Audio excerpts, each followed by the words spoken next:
Brand New Day gave us a savage Hulk on a rampage, and over in Captain America, the MCU finally unleashed the Red Hulk. So the question is simple, and the internet will not shut up about it. In a straight fight, who actually wins? We are not going to guess. We are going to break down what each of them has actually done on screen, calculate it, and let the feats decide. This is the Hulk versus the Red Hulk. Real quick before we get into the math. This channel is climbing toward its very first 1,000 subscribers, and we are genuinely close now. So if you enjoy deep dive breakdowns like this one, take 1 second and hit that subscribe button to help push us over the line. It is completely free, and for a channel this size, it makes an enormous difference. Favor asked. Now, with that out of the way, let's get back to settling this fight. First, the rules, because they matter here. We only count what has happened on camera in the MCU. No comic feats, no what ifs. If it did not appear on screen, it does not count in this calculation. But there is a catch. Neither of these monsters has had much screen time. The Hulk barely appeared in Brand New Day, and the Red Hulk has only one film to his name. So we have to be fair about it. So here is how we make it fair. Because Brand New Day only gave the Hulk a cameo, we count his entire MCU career, every appearance, as the sample of what this creature can do.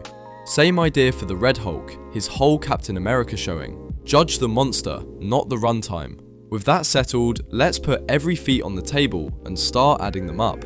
The Hulk goes first. One honest caveat before the numbers start flying. You cannot pull an exact tonnage out of a single movie frame, so every figure here is a careful, conservative estimate based on the size, speed, and mass of what is actually on screen. We are not inventing numbers, we are reasoning from what the camera shows us. Treat every figure as a floor, the least it could plausibly be, and never a hard ceiling. Way back in the first Avengers, the Hulk stopped a flying Chitauri Leviathan dead in its tracks with a single punch. That is a creature the size of a whale, moving at speed, halted instantly by one blow. The force involved is genuinely enormous. To arrest that much mass and momentum in an instant takes a strike measured in the thousands of tons of force. And that was the Hulk on what is, for him, a fairly ordinary day. In Thor Ragnarok, the Hulk grabbed the giant Fenris wolf, a beast the size of a building, flipped it clean over by the snout, and knocked it out cold with a single punch to the jaw. Manhandling a multi-thousand-ton animal like a chew toy is not a strength you can wave away. This is squarely in monster vs. monster, city-leveling territory. In that same film, the Hulk leapt onto Surtur, a mountain-sized fire demon, and punched actual holes into the creature's head. Surtur is later big enough to destroy an entire planet.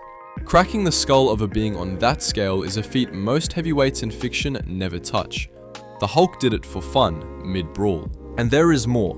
On the planet Sakaar, the Hulk reigned as the undefeated grand champion of the arena, battering every monster and warrior thrown at him for 2 straight years without a single loss. Back on Earth, in his Hulkbuster brawl with Iron Man, he shrugged off strikes from armor built specifically to contain him. His feat list is not just tall, it is deep. Now the heavy one. In Endgame, the Smart Hulk physically lifted the collapsed base of the Avengers compound off his trapped teammates after Thanos flattened it. Conservative estimates put that slab of rubble at well over 1,000 tons. He did not just move it, he held it, steady, long enough for everyone to crawl out. That is a raw, measurable lifting feat, and it is a big one. And it is not just offense. In Endgame, the Hulk did something no one else could. He put on the Infinity Gauntlet, channeled the power of all 6 stones, and snapped, surviving a blast that should have vaporized him. His arm was wrecked, but he lived. That is a durability feat measured in cosmic energy, not tons. Almost nothing in the MCU can make that claim. Then there is the Hulk's signature rule. Marvel classes his base strength at the top of the scale, over 100 tons. But everyone knows the real trick. The madder he gets, the stronger he gets, with no clear ceiling. So every number we just listed is a floor, not a limit. His feats scale with his fury, and across the MCU, we have watched that fury climb again and again. Add it all up. A Leviathan stopped, a giant wolf flipped, a fire god dented, a building held overhead, and the Infinity Stone survived. That is over a decade of escalating, well-documented top-tier feats. That is a mountain of evidence.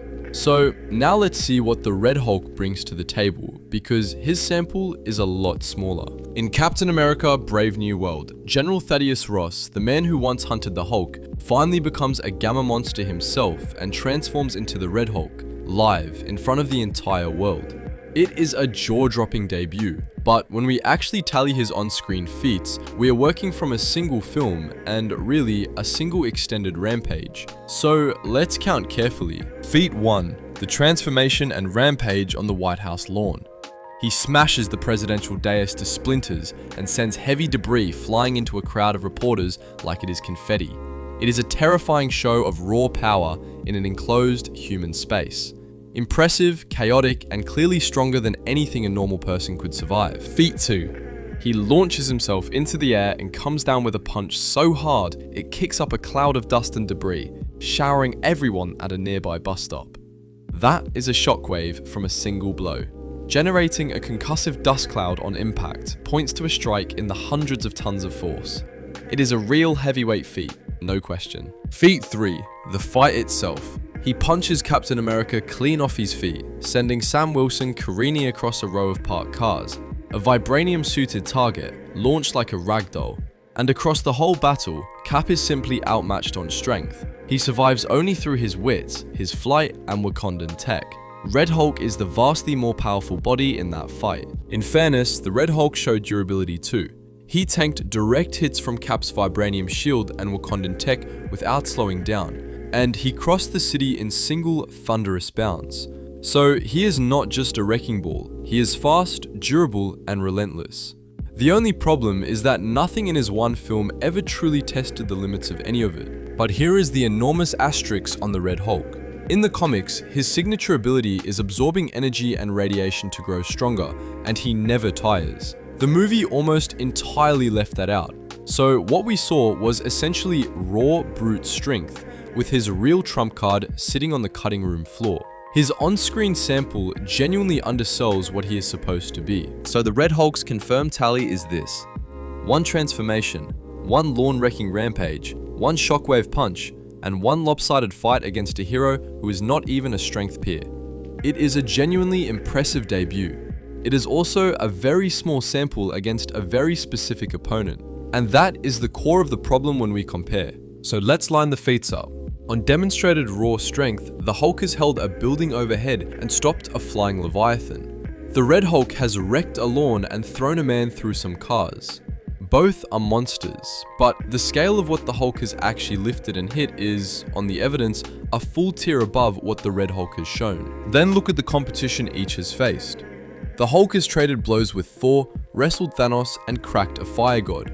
His feats are stress-tested against god-tier opposition. The Red Hulk's headline fight is against Sam Wilson's Captain America, a brilliant, brave hero, but not a heavyweight bruiser. We have never seen the Red Hulk pushed by someone in the Hulk's weight class. On durability, it is just as lopsided. The Hulk has tanked the combined power of the Infinity Stones. The toughest thing the Red Hulk absorbed on screen was a vibranium shield and some clever gadgets. One of them survived a cosmic event, the other survived a very good fighter. On the tape, that is not a close comparison. On mobility, this one is genuinely closer. Both monsters cover enormous distances in a single leap, and both land like a falling truck. Neither of them is slow, and neither gives ground easily, so call the movement game a draw. It is the raw power and the durability where the gap opens right back up, and it opens in the Hulk's favor. Now the fairest point for the Red Hulk. Both of these monsters get stronger the angrier they get. That is true in the source material for each of them. In theory, their ceilings could be similar, but we are calculating what is proven, not what is possible. The Hulk has repeatedly shown his rising ceiling on screen. The Red Hulk, so far, simply has not been given the chance. So who wins? Strictly on calculated on-screen feats? It is the Hulk, and honestly, it is not especially close. His proven catalogue, the Leviathan, the Wolf, Surtur, the Building, the Snap, simply dwarfs a single Rampage. If these two threw down tomorrow, based only on what we have watched them do, the Green Giant has the strength, the durability, and the resume to take it. But let's be fair to the big red guy. His movie shortchanged him, cut his energy absorption, gave him one fight against a non-heavyweight and never let him off the leash. His true ceiling is almost certainly higher than we saw. A fully unleashed, comic-accurate Red Hulk could genuinely rival the Hulk. But that is a fight for another movie, not this calculation. So think of it as two separate rounds. Round 1 is today, judged only on aired footage, and the Hulk wins that one comfortably. Round 2 is the future, once the Red Hulk is finally written at his full unleashed power. Because make no mistake, Marvel did not build the Red Hulk just to lose. The rematch, whenever it arrives, could look very different from the tape we have today. So the final answer.